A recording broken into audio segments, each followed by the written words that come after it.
Hey everyone, welcome back to the channel. Thank you for being here. My name is Andrew, coming to you from the beautiful Carolinas. Today's topic is going to be, you don't know what you don't know. Think about that for a minute. Everyone, if you like the content, please like, subscribe, share, and pay it forward. I'll jump right into it.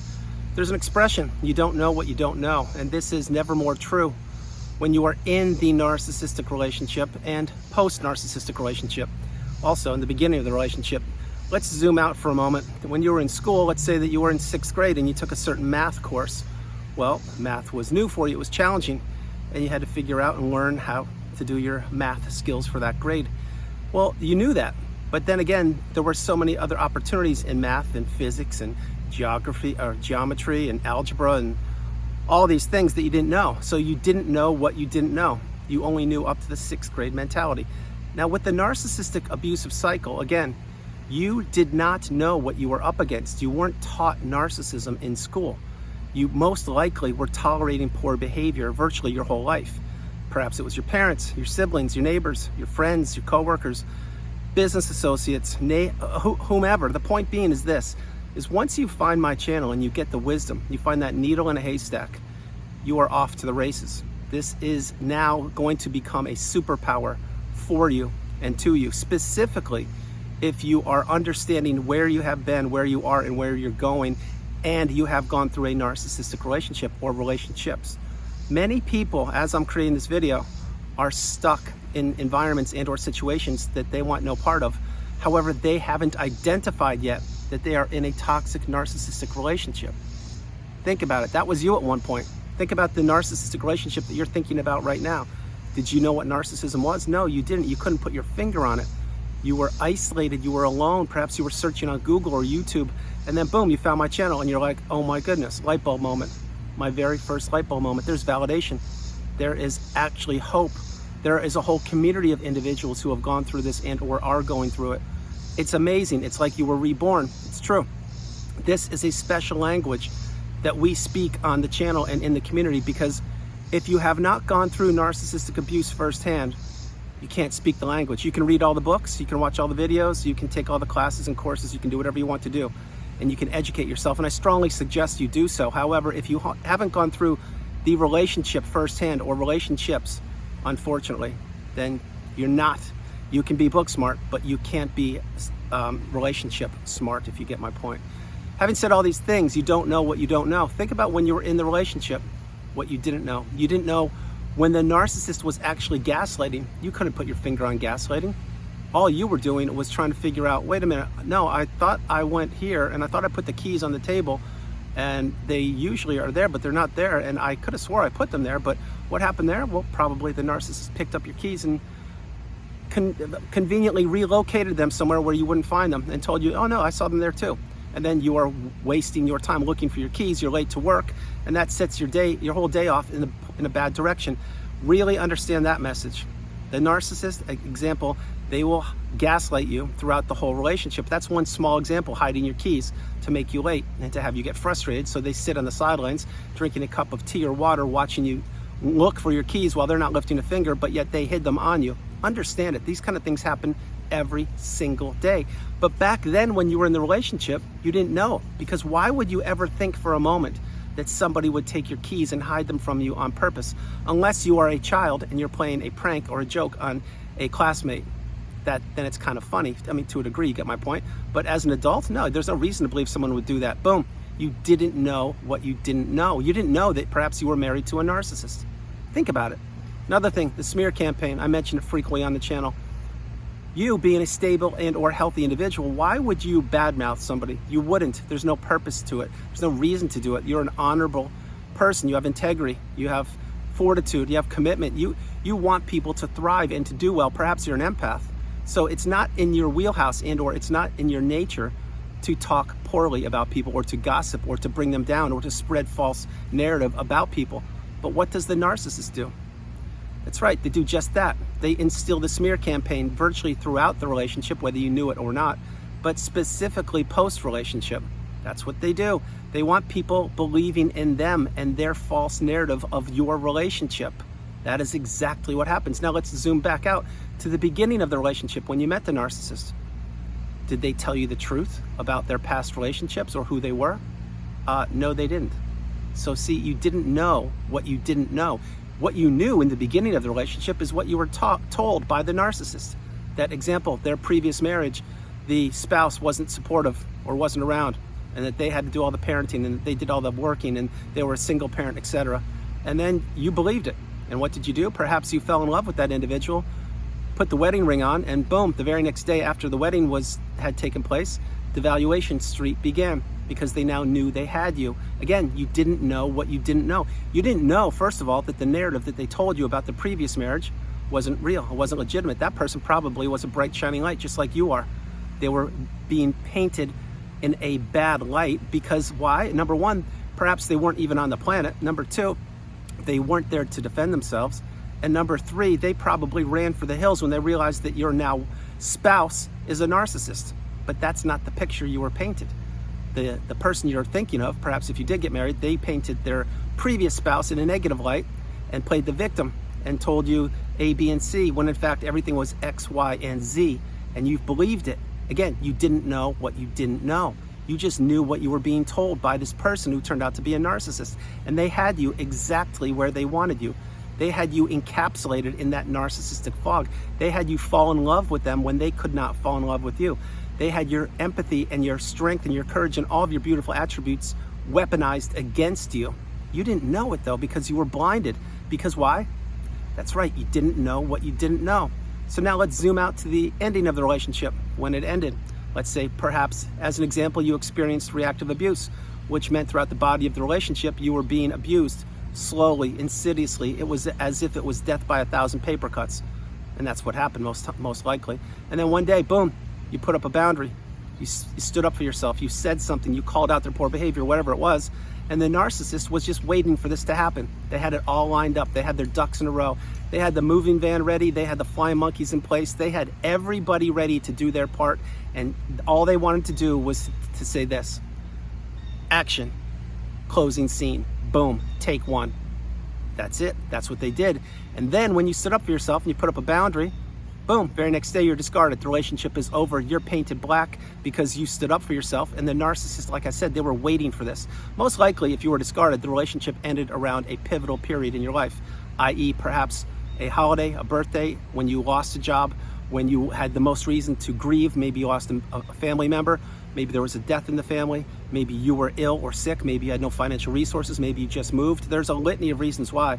But the narcissists lined this up. They were looking at you throughout the length of the relationship and seeing how much of your energy and or how much of your resources were still intact. Was your cup overflowing, or was it being punched with holes in the bottom of it by the narcissist? And the narcissist was doing this on purpose, and they were watching you become depleted the whole time, lining up your replacement, i.e. the new supply. Think about it. Now, I know I'm unpacking a lot. I just want to let you know that you didn't know what you didn't know. So take pause, take stock, understand that you were taken advantage of, you were manipulated, you were in a relationship that you could not escape until either A, you were discarded, or B, you figured it out and you removed yourself. The third outcome is you would stay in the narcissistic relationship, i.e. the narcissistic fog, being devalued more and more and more. And there are many people that are like that. They're so beaten down, they don't think there's anywhere up to go. They believe that just staying in the relationship, enduring the abuse one more day, is the easiest path. That's not the path. That's for a whole different video. So understanding you didn't know what you didn't know, be kind to yourself. You were taken advantage of. You were manipulated, like I mentioned. You were up against something that you weren't aware that even existed on this planet. You weren't taught narcissism in school. Now you are getting the wisdom on my channel. You're becoming awakened and aware. You are becoming educated and empowered. You are getting the message. Having boundaries is imperative. Being a people pleaser, we no longer do. Saying no, the strongest word in the English language, is a must. Remember, when you say no to something or someone, you are saying yes to yourself. And that includes energy vampires, who perhaps will text you or message you or call you or email you or just want to connect with you because they know that you will be a perfect sounding board for them. Perhaps they will even try to get in touch with you after years or periods of time because they know at one point you were a huge sounding board, in other words, a huge source of supply. And they're like, okay, time has gone by. Maybe this person forgot about me and what I did to them.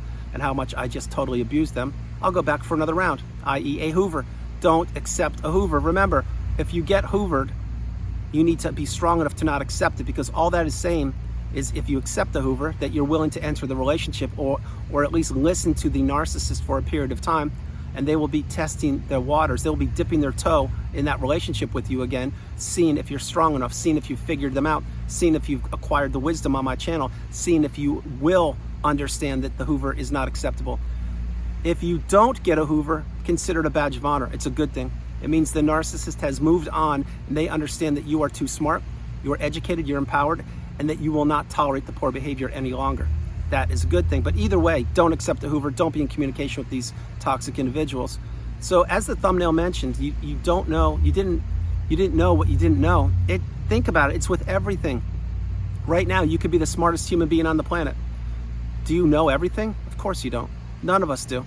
That is why we need to continue to become educated. That is why we need to continue to put ourselves first, second, and third as the priority. That is why we need to have boundaries. That is why we need to trust our instincts and our intuition and pay attention to red flags. Those are the things we didn't do when we were in the relationship. We now know better. We're getting the wisdom.